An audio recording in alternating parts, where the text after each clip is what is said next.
Voici venue l'heure de l'actualité africaine et internationale sur Lumière du Monde Télévision. Mesdames et messieurs, bonsoir.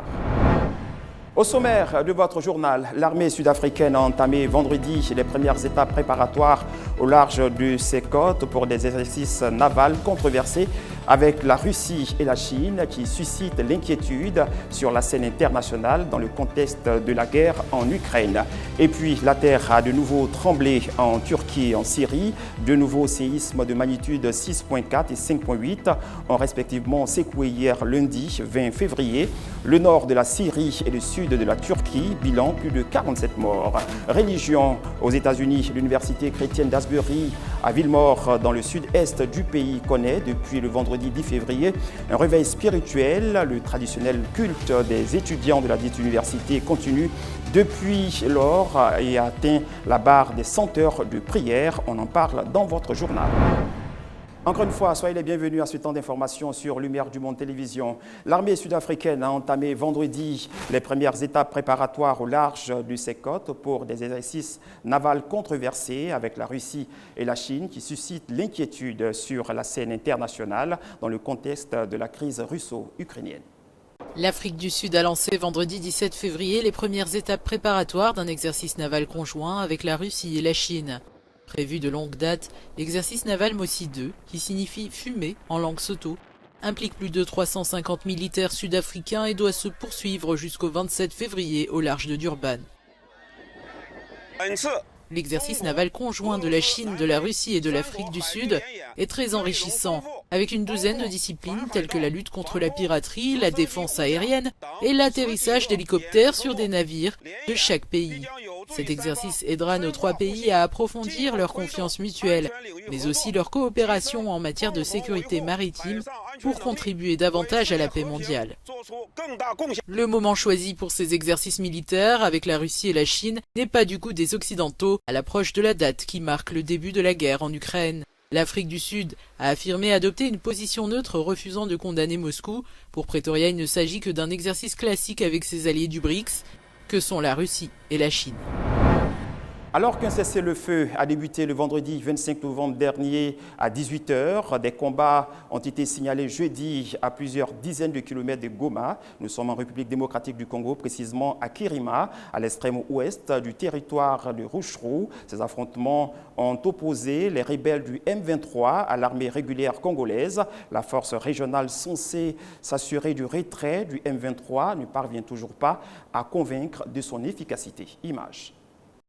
Les combats faisaient rage lundi entre l'armée et les rebelles du M23 dans l'est de la République démocratique du Congo. Les affrontements ont débuté très tôt dans la région de Kichanga en direction de Mweso dans le Massissi, à une centaine de kilomètres au nord-est de Goma, la capitale du Nord Kivu. Les hostilités ont repris en dépit des tentatives diplomatiques. De Luanda à Nairobi en passant par Bujumbura, vendredi à Addis Abeba, les chefs d'État de l'EAC ont de nouveau appelé à un cessez-le-feu immédiat et demandé un retrait de tous les groupes armés d'ici le 30 mars.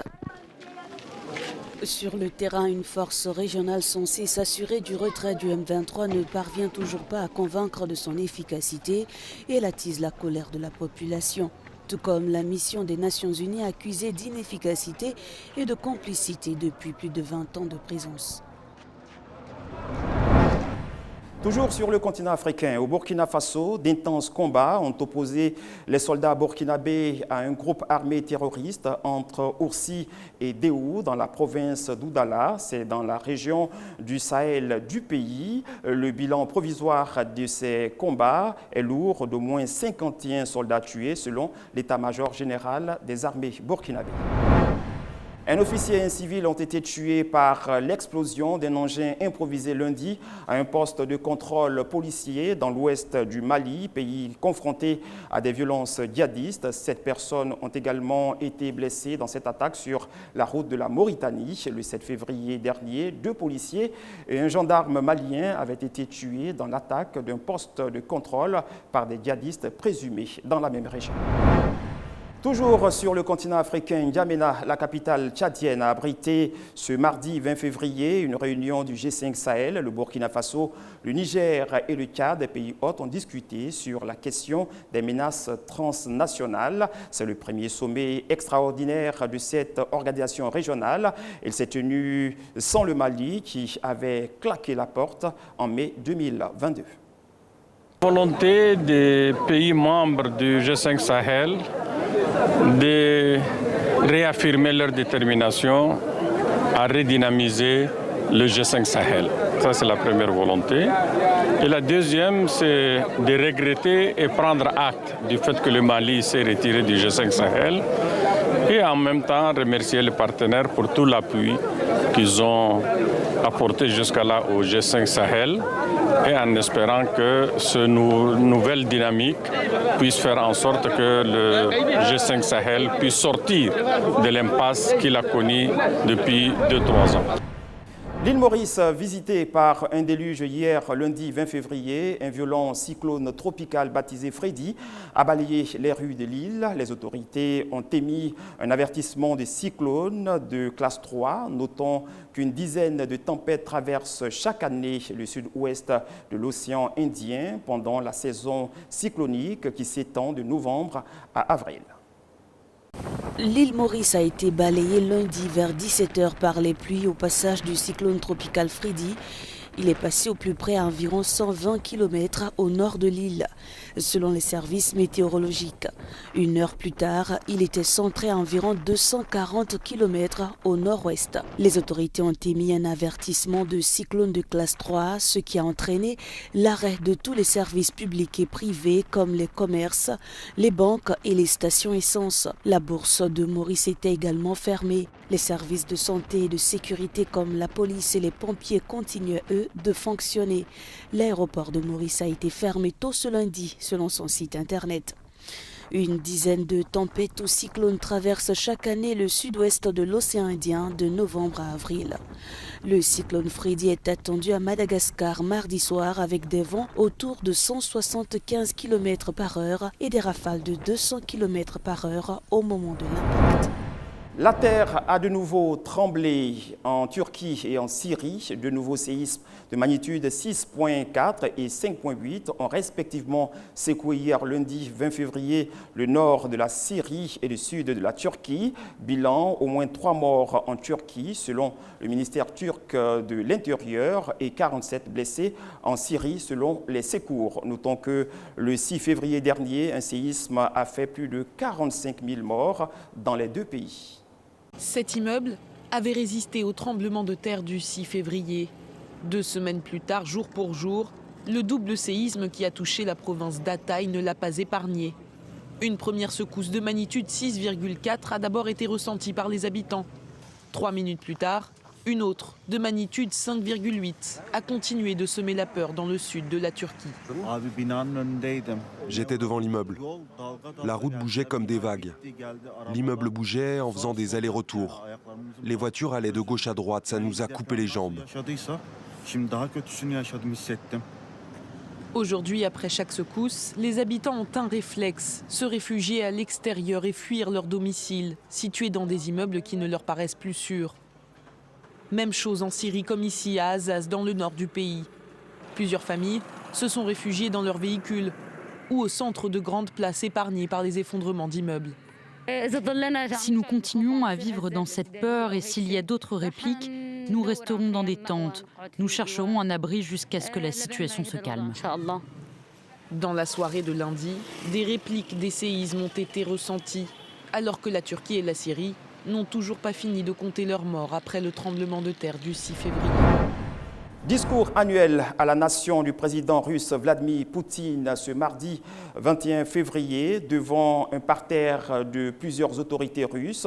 Au cours de sa communication, le chef du Kremlin a accusé l'Occident d'utiliser le conflit en Ukraine pour en finir avec la Russie, estimant que les Occidentaux portent la responsabilité de cette escalade. Poutine a également annoncé la suspension de la participation de Moscou à l'accord New START sur le désarmement nucléaire. Les images. anticipant sa participation à l'accord New Start sur le désarmement nucléaire, annonce faite par Vladimir Poutine ce mardi au cours de son discours sur la nation fortement hostile aux Occidentaux. Le chef du Kremlin a appelé les autorités russes à se tenir prêtes pour des tests d'armes nucléaires si les États-Unis devaient en réaliser en premier. Le leader russe a aussi estimé que les Occidentaux étaient responsables de la guerre en Ukraine. Я хочу это повторить. Это они развязали войну. А мы использовали силу и используем, чтобы ее остановить. Мы защищаем жизнь людей, свой родной дом. А цель Запада – безграничная власть. Он уже потратил более 150 миллиардов долларов на пособничество и вооружение киевского режима. Dans son discours, Vladimir Poutine a également accusé les pays occidentaux de vouloir en finir avec la Russie en s'appuyant sur un supposé régime néo-nazi en Ukraine. Toujours à l'international, la Knesset, le Parlement israélien, a approuvé dans la nuit de lundi à mardi 21 février en première lecture 2 projets de loi sur les dispositions phares d'une réforme controversée du système judiciaire, 63 voix pour contre 47. Les députés se sont ainsi prononcés favorablement sur la modification de la composition de la commission de nomination des juges. La tension est encore montée d'un cran en Israël. En cause, la réforme controversée de la justice, décriée par l'opposition et la rue qui manifestent depuis des semaines. Cette nuit, la Knesset a fait un pas de plus vers son adoption en votant en première lecture 2 mesures phares qui donneront plus de pouvoir à la coalition du Premier ministre Benjamin Netanyahou et qui visent à affaiblir la Cour suprême du pays. Le vote a été précédé d'un débat au vitriol. Des députés de l'opposition, drapeau israélien autour des épaules, scandant le mot honte à l'attention du gouvernement. Le texte mobilise aussi une forte partie de l'opinion publique contre lui. Des dizaines de milliers d'Israéliens ont à nouveau manifesté hier à Jérusalem. Ils dénoncent une atteinte à la démocratie. Mais pour Benjamin Netanyahou et son ministre de la Justice, ces changements sont nécessaires pour rétablir un rapport de force équilibré entre les élus et la Cour suprême que le Premier ministre et ses alliés jugent politisés.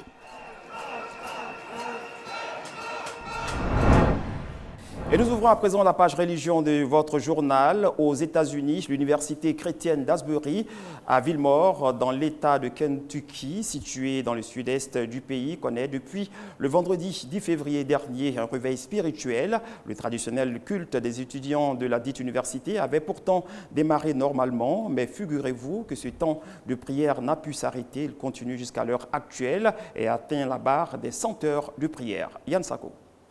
Un éveil spirituel souffle sur l'université privée chrétienne d'Asbury, à Wilmore, dans l'État du Kentucky, dans le sud-est des États-Unis. Depuis le 10 février, les prières, les témoignages, des conversions et des chants d'adoration à l'honneur de Dieu ne tarissent pas dans cette université. Des milliers de personnes de tout âge affluent encore dans la petite ville de Wilmore. Nombreuses sont les personnes qui expriment leur repentance pour leurs péchés, leur conversion à Jésus et leur décision de changer de vie. Un temps de prière non-stop, fortement dominé par la présence tangible du Saint-Esprit, suivi de délivrance, de brisement de chaînes, de confession de louanges. Ce programme qui met à nu un réveil spirituel n'est pas un événement isolé. L'université d'Asbury a déjà vécu plusieurs périodes de réveil chrétien pareils. En février 2006, un culte d'étudiants a conduit à 4 jours d'adoration, de prière et de louanges. Quelques années plus tôt, notamment en février 1970, les cours de la dite université avaient été annulés presque une semaine pendant 144 heures de réveil ininterrompu. Mais l'heure vient, et elle est déjà venue, où les vrais adorateurs adoreront le Père en esprit et en vérité, car ce sont là les adorateurs que le Père demande. Tiré de Jean 4, verset 23. Sommes-nous déjà à cette heure annoncée par les Saintes Écritures? Les signes de l'université d'Asbury l'attestent certainement.